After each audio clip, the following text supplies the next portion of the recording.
Тоқаев мырза, мен сізге айтатын әңгімелерім бар, тыңдаңыз. Кешегі бейбіт шеруге шыққан қаншама жастар қырылып кетті. Соның ішінде менің інім Ғабитұлы Жасұлан Дүкенбайтегі 94 жылғы 31 декабрьде екі жерден оқ тиіп, жауырыннан аяғынан өмірден өтті.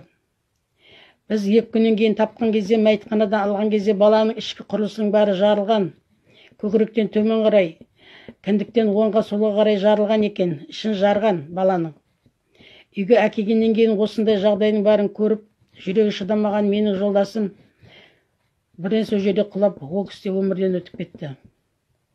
Баланы жерлегеннен кейін 2 күннен кейін милициялар келіп, баланы көрден қазып алып, милицияханада барып, бір күн қондырып, ертеңіне әкеп, ертеңіне кешке таман қайтадан көмді. Тоқаев мырза, осыншама төгілген қанға, осыншама жастардың қырылуына кім кінәлі деп ойлайсыз?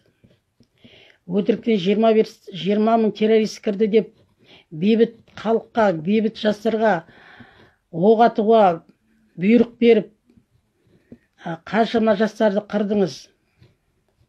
Енді ешқандай кінәсі жоқ, қолында я таяғы да жоқ.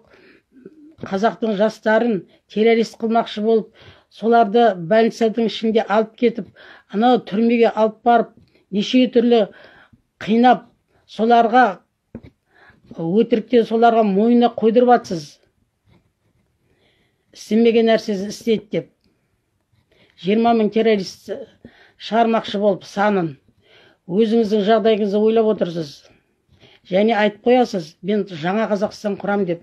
Сіз қалай жаңа Қазақстан құрасыз? Қолыңыздың бәрі қанға боялып отырып, қаншама жастарымызды қырып отыр. Қалай сіз Қазақстан құрасыз?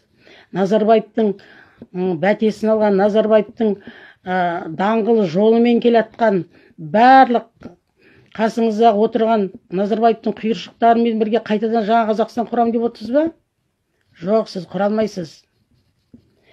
Жаңа Қазақстан құрылу үшін сіздердің барлығыңыз түп-түқиянына, түптеріңмен барлығы сол жерден Ақ үйді босатып шығып кетулеріңіз керек жақсылықпенен.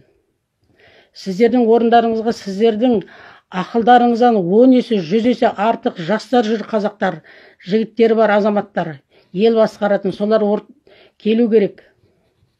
Солар келу керек. Қазақстанның Менделеев таблицасында қаншама байлық біздің Қазақстанда, жерімізде кең, жерімізде